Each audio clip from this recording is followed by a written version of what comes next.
Hello audience, my name is Isaac Atiers, and I am the bard of Bardic Logs, and I am your DM today. Now I present to you a wonderfully woven tale of bounty hunters going and hunting down the missing figures of Los Blancos. Please join me and them in Inner Demons. Episode 5. The One-Act Show. We at Bardic Logs welcome you to Los Blancos. With this, Corvis, actually real quick, we'll just stop in with Rocco and Liam. You guys are playing a card game. Go ahead and roll me a d20, just a flat d20 real quick, Rocco. I have proficiency in playing. Feel free to add that. Liam, on the other hand, does not, and it is very much showing. So 8 with the proficiency bonus. Okay. It works either way, just because he rolled a nat 1. Already, you've taken all his silver, so about 15 silver at this point, and his shirt. He is shirtless, standing there, very grumpy. I hate playing cards. Nice. She leans his head, his elbow on the table, lays his head on his hand, just kind of a. So tell me, your name's Rocco, right? You got a family back home? So you got any family back home? My family's with the bounty services now.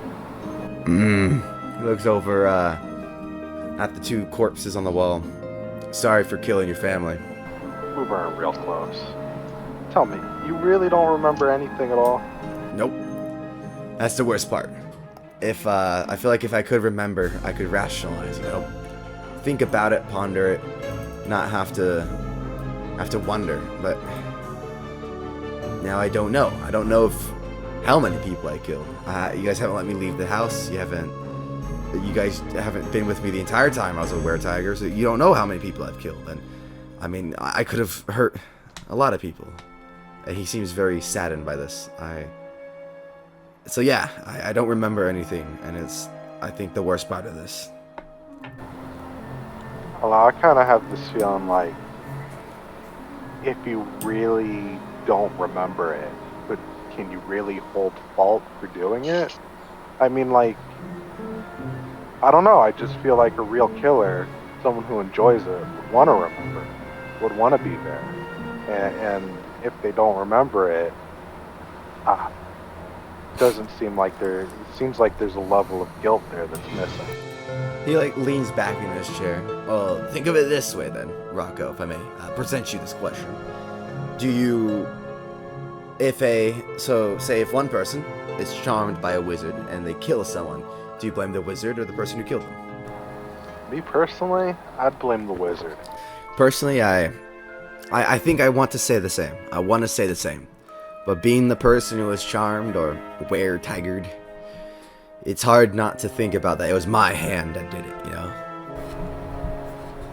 True, that's true. I mean, I guess it's a question that can never really be truly answered, because at any moment, people do still have a capability, accountability that's not avoidable. Yeah, and at the end of the day, even if Liam didn't make the choice, my body still did, and that body's still a danger. Tonight, I could go back into the weretiger, and you might have to put me down. And he looks at you very, very seriously. I want you to put me down if I do. And if I do, you make sure that that weretiger pays for his crimes, whether or not it is Liam. But going back to what you said, it's not even the same body, because that weretiger looks nothing like what you look like now. It's 2 completely different beings from what I saw last night to what I have here. I mean, you could convince me very easily that some wizard perhaps switched your body and their body. I mean, and you don't have any memory of it. How can I truly believe that it was you that did those horrible things when the beast that did those things looked like a beast? Then again, you are an orc and you look a little bit like a beast to me. He chuckles. I suppose I do. I don't know. Maybe it also comes with being an orc, entire life, racism, being called a beast, and well, it's funny, occasionally there are also people who legitimately mean it, People who, unlike you, who won't just say it in a playful manner, who mean it and want to kill orcs and bugbears and all of us who are just trying to reform our racial history. So maybe it's just hard to get away from that, thinking that no matter what, it's still at fault. Anyway, he like swipes at the air. Serious topics aside, let's deal another set of cards. And you guys continue just kind of dealing cards out to each other, and you continue to get his pants. At a certain... Oh, yeah. When Amleth and Corvis come back, I will be wearing his clothes. Oversized baggy clothes. Guys, I won! the orc is just naked. This is bullshit. Let's just ship Rocco and Liam.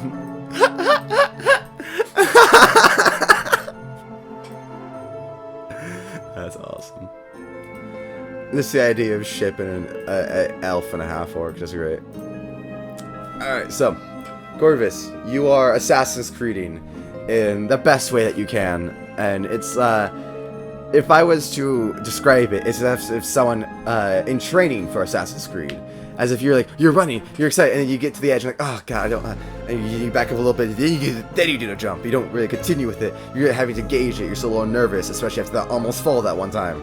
And the times that you do fall, you just end up like a pancake into the side of the wall with your spider climb, and you just climb back up. And eventually, you land, superhero landing, outside the residence. You can see that, well...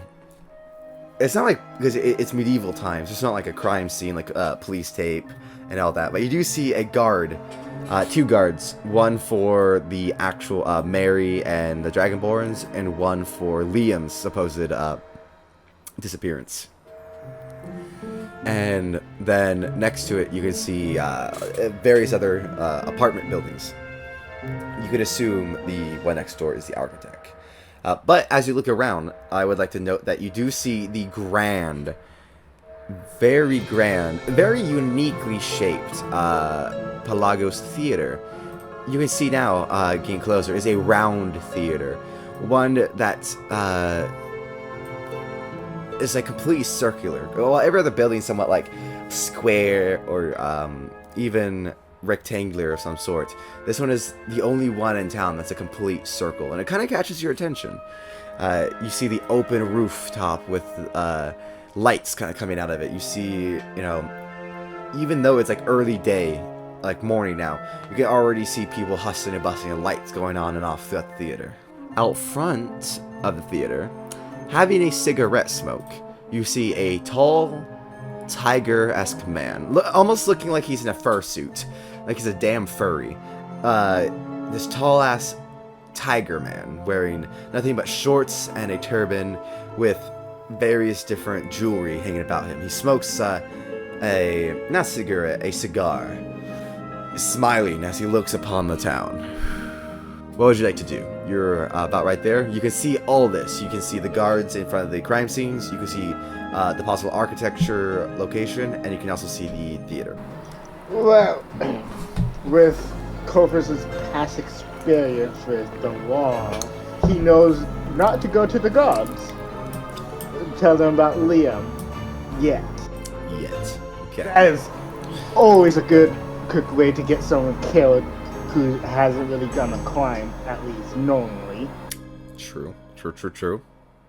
And Corvis doesn't know what I, the player, know, so Corvis is going to go knock on the architect's door. Alright, good. I like that. Good job not metagaming. So, you knock on the architect's door, and it opens, and there's this tiny old man of, like, possibly Latino, maybe half Asian, half Latino descent, maybe kind of a Filipino look. Very old, though. Very, very old. Human.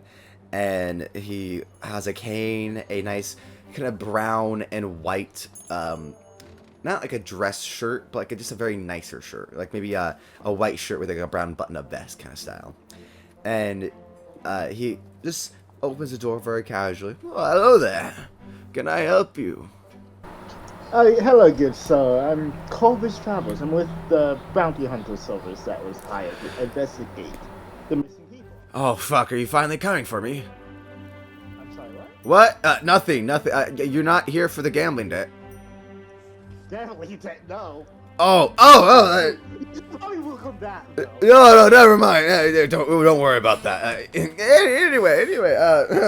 You're the bounty hunter. How can I help you? What you looking for? Yeah, we found one of them, one of the kidnappees. Really? Whom? Liam, your neighbor. Young Liam. Oh, thank Palor. May I come in? Yeah, please. He opens up and you see a very nice place with like couches and a nice table. There's cookies and like, please have one. Like gestures to the cookies and would you like some tea?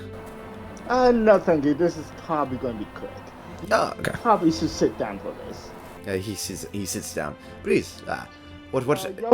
Your neighbor Liam, Hmm. we found him last night as the little tiger that was been going around.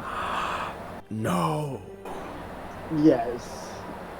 From what he told us, he has no memories of the last 2 weeks, and he wanted to make sure you were alright. He nods his head. Makes sense. Liam was always a good boy. You were also now this is different from Liam. You were the architect of this whole town, correct? Yes. I orchestrated the building of this town. That would include the gargoyle out front of the church, correct? He smiles, and then that smile, like at first, it's like a proud, like, yes, I did it. Oh, wait, the gargoyle, tiger.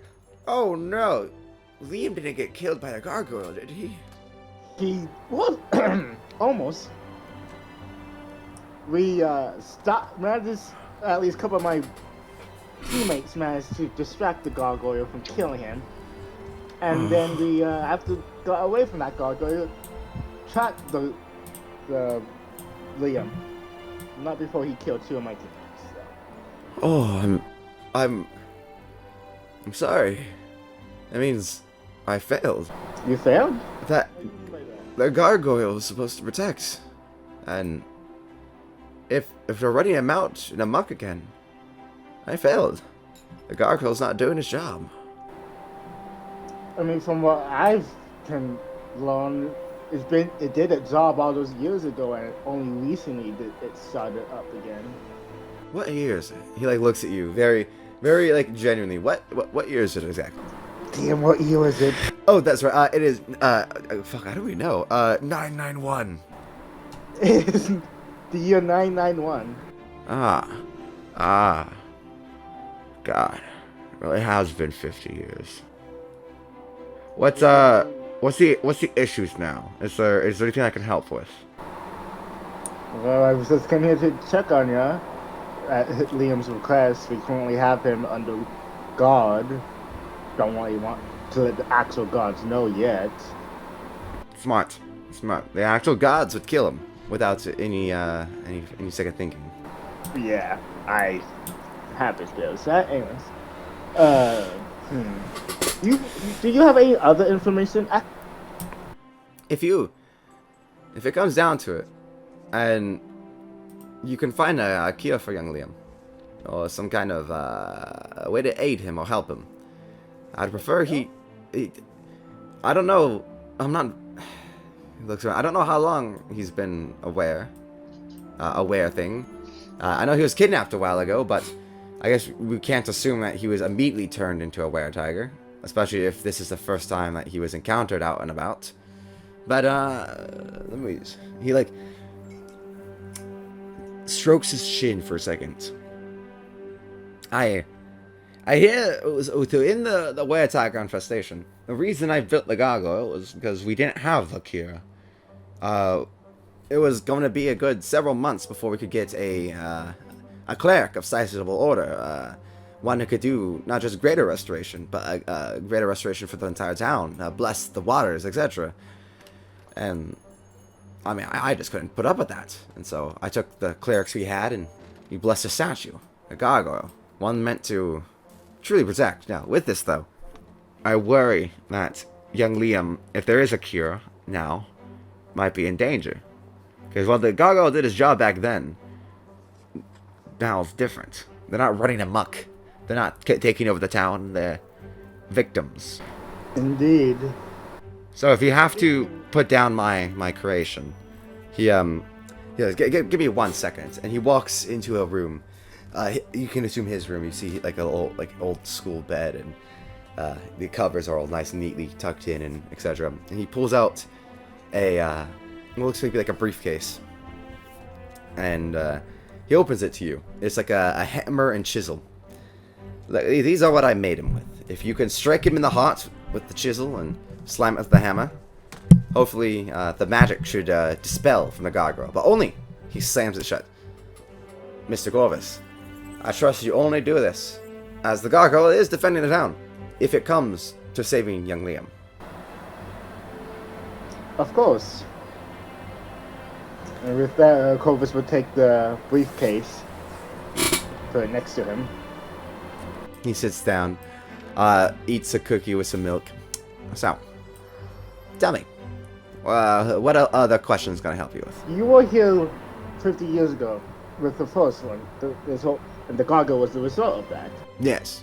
Do you ever see the body of the original real tiger? Or real beast, whoever started this? Yes, the gargoyle, like a cat wanting to bring a gift for its master.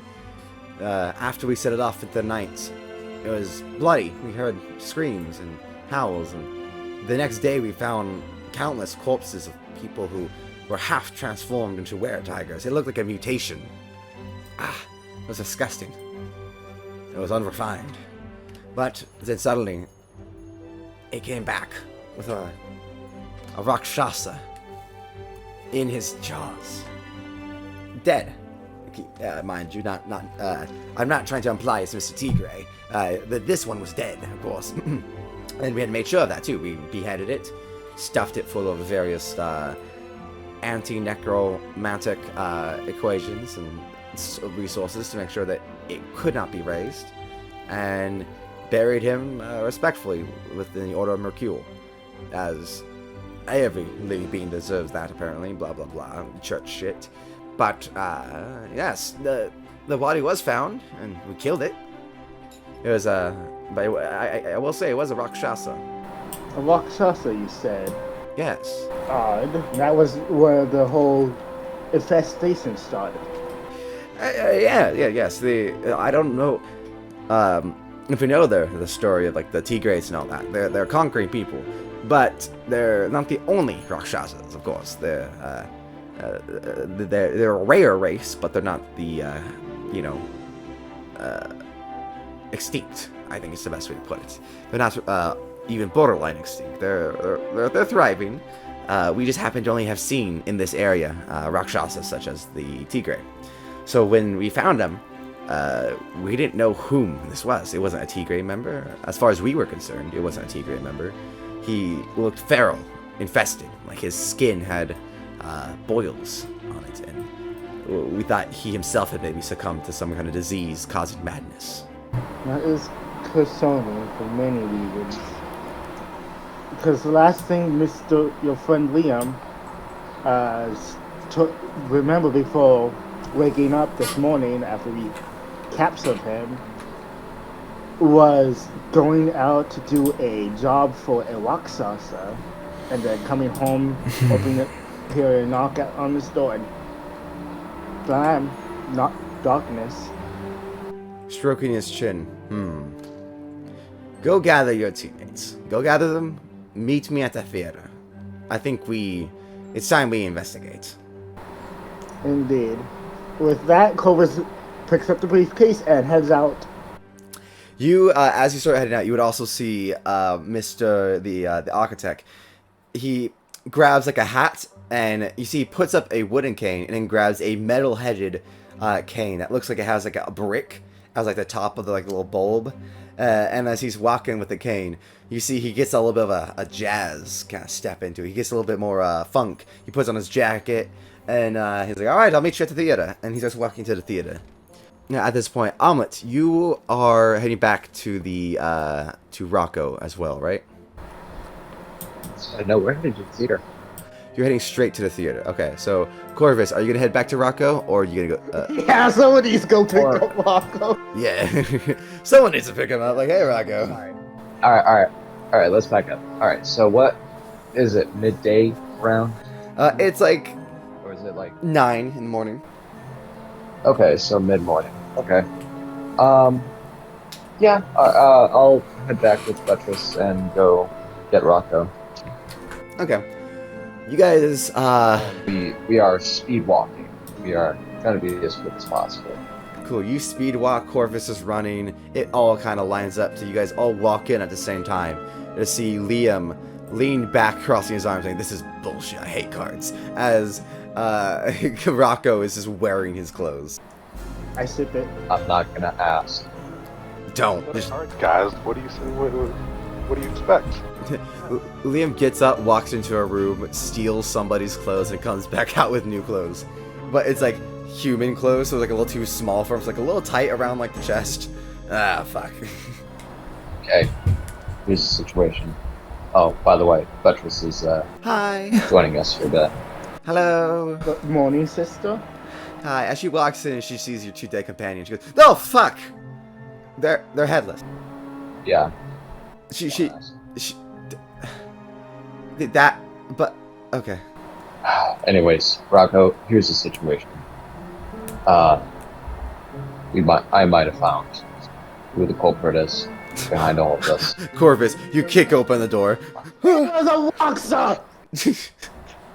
A motherfucking Woxa was the original start of this whole bullshit. Basically, what's I think is happening is that this El Tigre guy that we heard about, he's causing this squares, and he bought this theater for a grand show, the greatest one ever seen. And I think that he's trying to use the gargoyle as part of that show. He's infecting people with wearers, like you. He looks to the sister. Do you know if I can be fixed? And Lady Buttress kind of just shakes her head no. You've already transformed. And with that, Liam looks very solemn. He looked pissy with you, Rocco, losing all his clothes and money, but he like leans back, and this is like true, like inner anger. Like the anger is now like towards him a little bit. Like it's like he's frustrated, and you guys all see that kind of sadness come over him. I go over to Liam, and I look him straight in the eye. This is your chance to use that anger as a weapon, and finally get back at what you lost. Do you want to join us? He kind of like chuckles. I feel like I'm already dead meat anyways. If I can't be cured, I should be put down. So, might as well make it one last good fight. A fight worthy He gets up, and that you die with dignity. you know that like bro meme where like the 2 muscly arms like fucking clap, and it was like, yeah, bro. You guys do that, like, you know, dying in combat. What a bro way to go.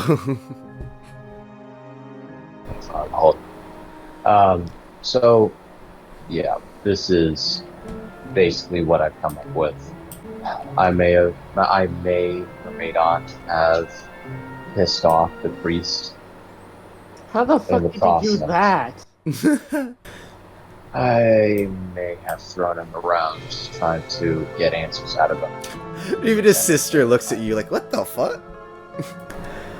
Corvis is just like pinching the top of his nose, the bottom of his forehead, like, why the fuck? Why? You didn't lose us our pay, did you? I swear No. to the motherfucking gods. He was reluctant, but he kept the pace still. So, we're good on that. That and Sister Buttress speaks up. I didn't know why he was angry, but I could definitely tell you two. There was quite literally things being thrown out windows, so we'll probably be on this on our own.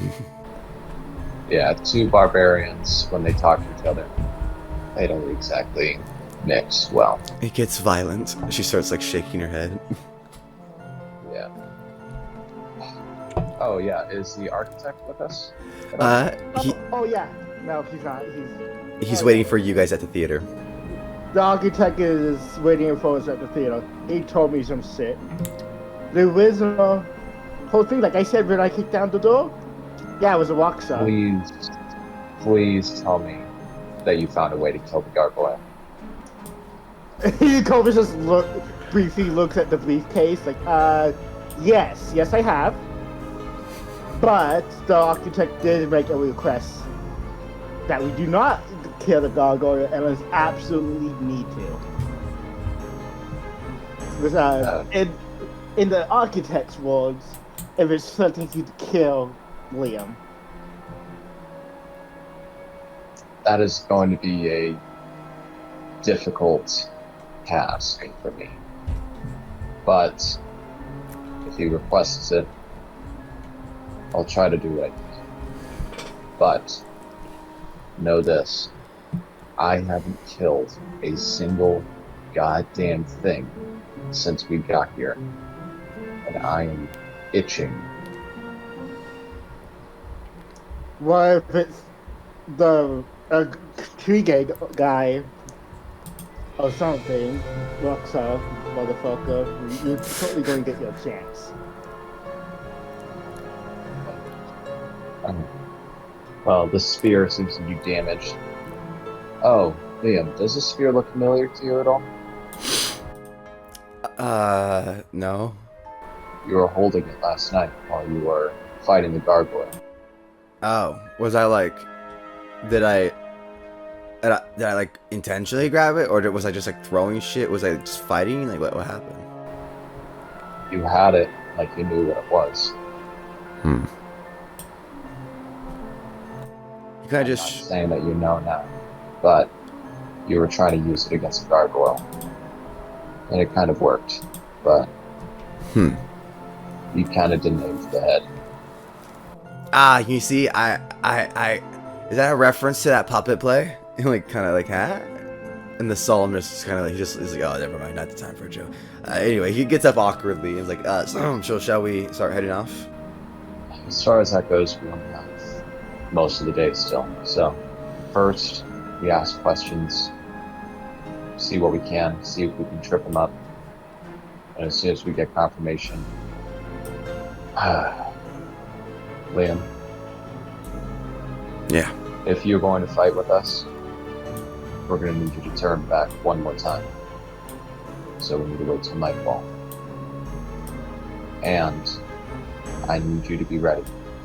Because anytime you lose concentration, you will kill us all. Okay? Yeah, I understand. I'll do my best to try and spare you and keep you locked, but I gotta say, I do not relish the fact that you are going through this. Alright. You understand what the plan is? Understood, says Liam. Sister Buttress. I understand. Like, she, like, turns to, each of you. So, it's me, Liam, you guys, and the architect investigating? Yeah. Okay. She, like, pulls... So what can you do? She pulls out a little, bag, a little notepad. I'm just writing everything down real quick. Rakshasa magic tends to be, illusionary and like to mess with your mind. So I'm just writing down, and I would suggest each of you do this, writing down everyone that is, part of our squad. At least I'm doing this, and she writes down each of your names and like a short description of your face. What else can you do? Can you fight? I can heal. I can... If it comes down to it where innocent lives are in danger, I can summon Mercule's power to, well, I mean, you saw what he was able to do for Father. I can do a minor version of that. I can grow myself to, strength and turn somewhat undead. Well, for right now, you're going to be on the sidelines. Far, sidelines. We need you alive. As far as that goes, you're about our kind of saving healer. Understood. If a fight does happen to break out, Liam, you're with me. You stay with me always. Liam quietly kind of nods. Like you can tell he's in some contemplation. He's thinking about like if there's any way to like in his head try to like handle the were-tiger in a certain way. You can see there's stuff like going through his mind, but he nods to you. Liam, you're a half-orc, right? Yeah. Let me tell you this right now. Don't think about what you are. Think about what you can become. And think about how you can use that to your advantage. He stands up. Become the beast if you must. Let's be heroes then. Let's do it. Alright, Rocco, Corvis, you're going to be forming a sort of triangle position. You two are going to be somewhat back, but not too far back. You're basically going to be taking advantage when the focus is on us both. Does that make sense? Yeah. Okay. Because you guys are going to be dealing more damage. I'm going to try and take the most of them.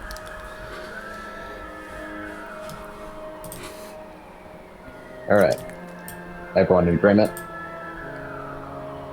Yep.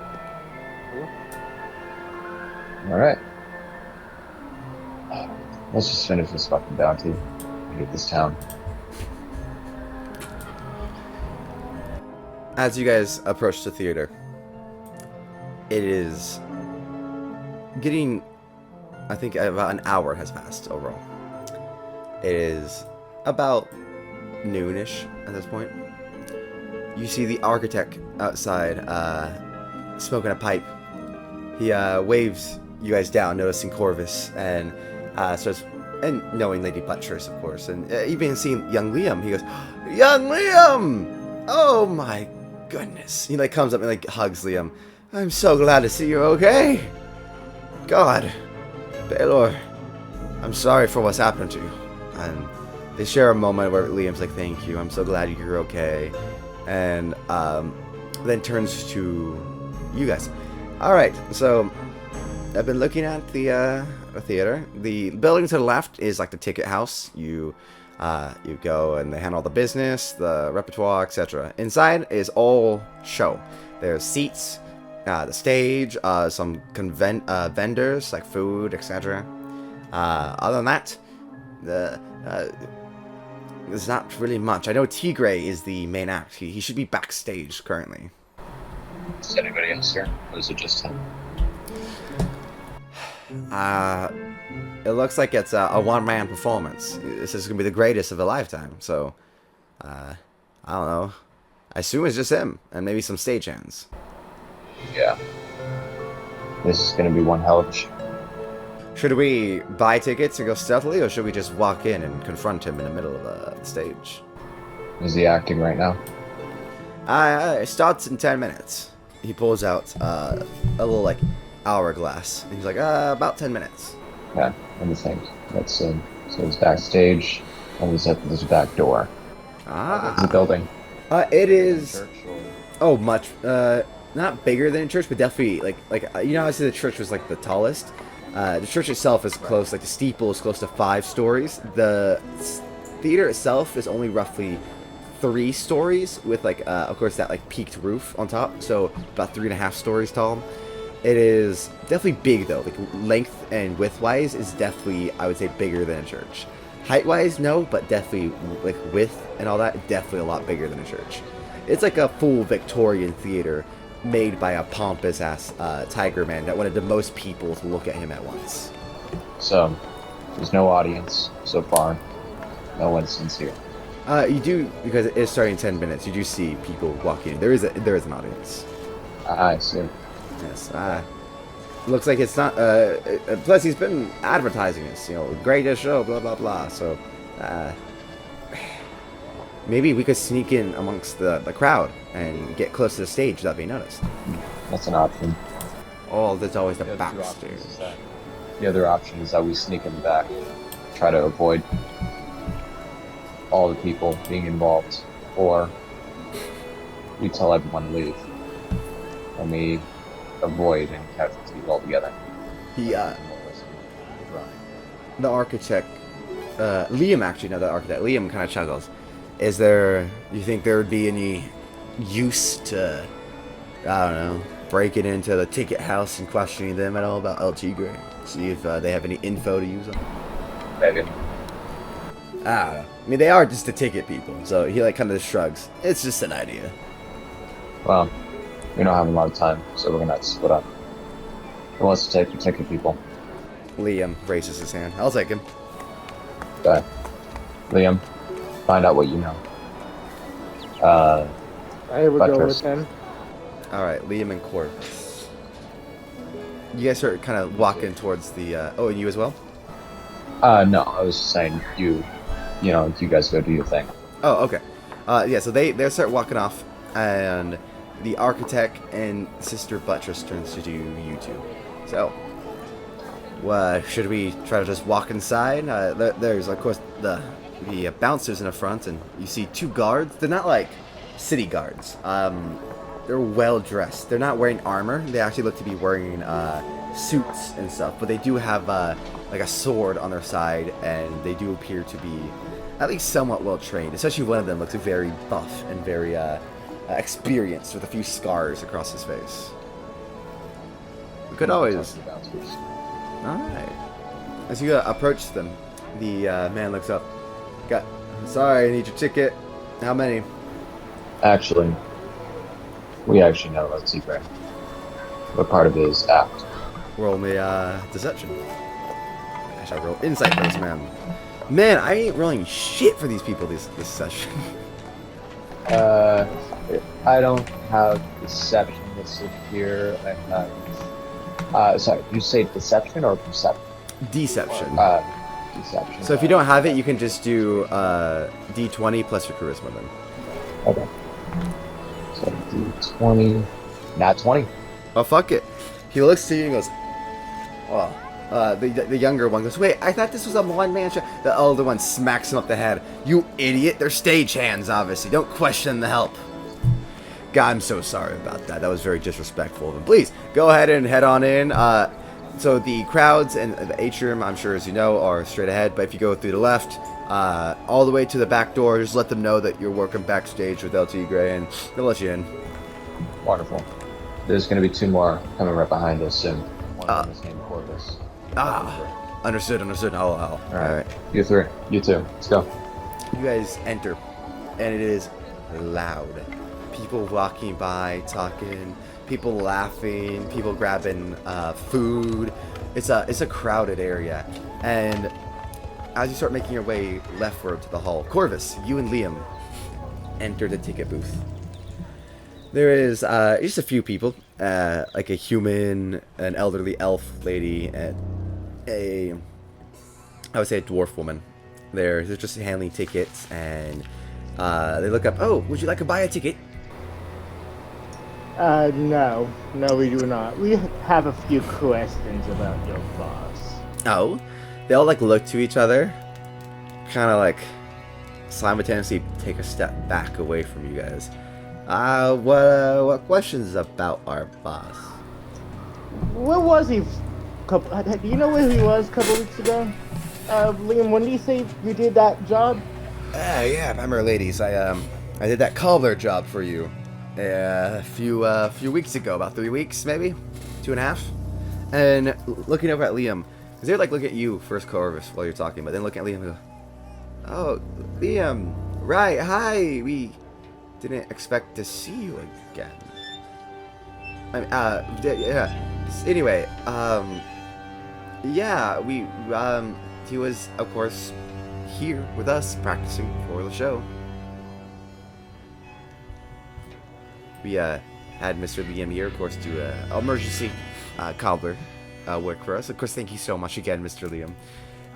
But that's all. That's all we know about what has occurred between these two gentlemen. I very much doubt that. Especially since you said you didn't expect to see him again. Mr. Liam here again. Liam crosses his arms. Yeah, I'm handsome as fuck. Why wouldn't you expect to see me again? Corvis just slaps his hand to his forehead. That's not what I meant. They're like, oh, it's just because Liam's a very quiet man, and we just didn't need his help anymore, so we didn't really think to see him again. And like, yeah. Well, that's odd, since from what my understanding, a theater like this would require a cobbler pretty often. They probably go through shoes, dancing shoes, all types of stuff. Oh, we have a normal cobbler on hand. Liam was like they looked at your age, a freelancer who we hired last minute as a emergency, as you may have remember us saying. If you would like, you can do an insight check. Oh yeah, I am doing an insight check. These fuckers are lying. 12, fuck. Honestly, you don't even need it that high. Let me see. Yeah, no, these ladies, they're pretty obvious. They're not exactly like spies or anything. They're not like trained to be quiet. You kind of caught them off guard when you immediately walked in and being like, yeah, we got questions about your boss specifically. Two big, tall, burly men. One of them supposedly supposed to be disappeared. It's pretty easy to read them. They're fairly shocked, and yeah, you don't really catch their bullshit story. Okay. You can either stop lying or we can get messy. All their faces drop. Messy? Messy, yeah. At that point, I just open my mouth a little bit bigger and point to my sharpened canines. Liam straight turns around and just flips the fucking table. Yeah, real messy. Also that, he killed, this motherfucker is a rare tiger now. Probably, most likely thanks to your boss, so deal with both of us when we're angry? Stop talking. Where was your boss?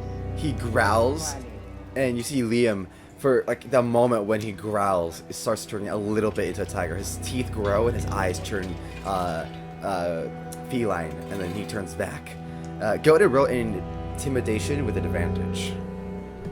Okay, alright. Yeah, they shit themselves. The ladies start, like, one of them starts crying. Straight up crying. Like, and like the one of them speaks up, like, look, we're just ticket ladies, okay? Look, Tigre, alright, Master Tigre, he's in charge of everything, okay? Look, we're just people who are just trying to get by and not have succumb to whatever he's going for, okay? Please don't hurt us. Just look, do you want the backstage keys? What is he going for? He's gonna try and get the gargoyle to here so he could kill it, and then he can have the were-tigers take over. And why does he want that? That doesn't seem like much for good business or anything. They kind of laugh a little bit. You think the ever-rich Tigres need money? Money is always a big thing in this world. No matter what, money will not always buy something off. At least not with the amount they assume, so why would he do this? Well, he doesn't tell us much. Sometimes he gathers the employees in the atrium of the theater and explains the current state of the plans for us, so that we're not surprised or shocked. And he brings up his father a lot, a real lot. He brings up making him proud. His father, most likely Roxa, huh? Yes, the conqueror, the one who conquered miles upon miles of this land. Corvis turns to Liam. The Roxa that was killed 50 years ago is probably his father. I would assume so, yeah. This whole bullshit is a revenge plot. God damn it. He kicks the fucking table, breaking it. Thanks for the help, ladies. That was just torn out. And yeah, you get to the front, and the same thing. The guy's just like, take it. And, wait. Do you happen to be Corvis? Yes. Alright, get the fuck in there. Your friend's already handled it. Don't question, just walk in. Liam's just kind of, oh, all right. You famous or something? Hope not. Hopefully not, huh? And very quickly, you guys can see your friends. They're a good few rooms ahead of you, but you can see that they're heading around the circled atrium. And you start to follow them, and eventually you guys would catch up. Corvis and Liam catches up to you guys as you guys get to the maintenance door. There is another guard, but just a single one. This one wearing an actual breastplate with a club instead of a sword. Yeah, how can I help you? You work at stagehands? We are. We got left through by the front bouncers. All right, give me 1 second. He brings out the stone. And this stone, it looks to be like not even stone, like clay, almost like a clay figure. And it appears to be an ear, and then next to it, a mouth. And he goes and talks into it, and then holds the mouth up to his ear. And he's like, all right, yeah, he confirmed. He lets you in. All right, go ahead. He pulls the door open, and as you get let backstage, you see tons of people. There are people running back and forth with scripts, stage parts, pieces, people running around with paint. This halfling is literally holding like fucking 4 cans of paint on his arms stretched out as he's running, slightly off balance. He's like, well, oh god, excuse me, sir, oh god, and it almost like splashes paint on you, just barely missing you. Oh, I'm sorry. He runs off. It's like a chaos back there of everyone running around. But standing nice and tall, right in front of the curtains before they open, you hear a stage manager call, 5 minutes till curtain, 5 minutes till curtain, the Rakshasa. Thank you, 5. And you see him, El Tigre, in his grand visage, proudly standing right before the curtain. There it is. Did you find out anything? Yeah, a bit. The Roxo that started all 50 years ago most likely that fucker's father. His plan is to rule over to do what the Wisdom One plan was, rule over this town as real beasts, real tigers. So it's probably Now we have confirmation. Yep, continuous of his father's plan and vengeance for his father.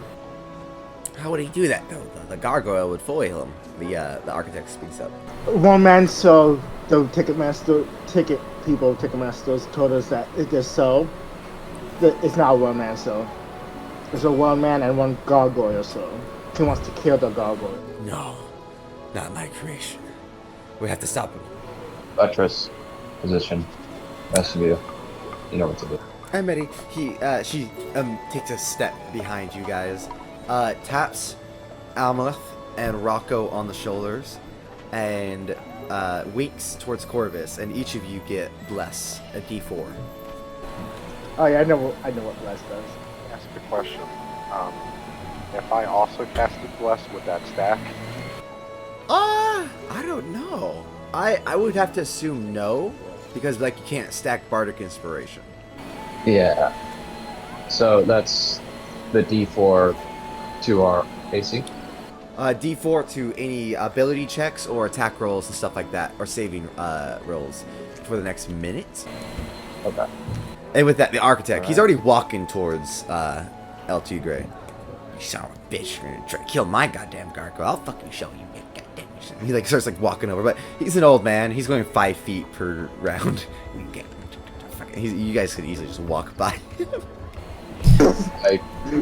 I grab his shoulder. I tell him, make sure he doesn't kill Liam. By my duty. He undoes the staff, and you see pulls out the brick part, and it is a fucking long sword within a staff. Yo, what the fuck? I shall defend him. And with this kind of commotion going on behind him, El Tigre turns. You guys lock eyes with him. Tall, muscular, his fur kept nice, looking soft as silk. Eyes somber, amber, glowing within the subtle darkness of the backstage. I never hired you. Who are you? You didn't hire us. The town did, bitch. Yeah. I just give him a smile. A nice little shit-eating grin. Can I We got hired. help you? Hired for what? Investigation of missing people. We found one. Liam Take your head.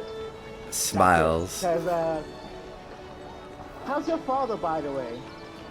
His fucking, like this, the demeanor that he had of, like, almost, again, pompous, like, looking like, who are you? Begins to kind of fade away. He says, This is straight up goes. Says, how's your father? What, my noise? Oh yeah, he's dead. it's just, the expression becomes grave. My father is dead. Oh yeah, 50 years ago, huh? 50 years ago, after he failed in his plan of conquering this town with real tigers. I see you guys are smart investigators. Impressive. Smart Okay. is not the right word. He kind of just chuckles to himself. Ah, call it whatever you will. I call it idiocy. Because all you're going to do is die before everyone else. I like try. that. Then you hear off in the distance. Curtain call, curtain. 30 seconds, 30 seconds. Now, if you excuse me, I have a show to put on. He gives a very So, what's the cheeky dog grin. going, huh? Ah. I wonder who told you that. He could have. It really doesn't matter who told me that. It's not like you're going to have a chance to get your vengeance on them. So it's like you won't get your vengeance on this town for protecting itself. My father died. I just slowly draw out both my battle axes, dual wielding them. Of course. And if you like that video and like to see more content, please drop a like and subscribe to Wolfer28, or give us a follow and a rating on both Spotify and iTunes as Bardic Logs. Thank you very much, and we hope to see you next time.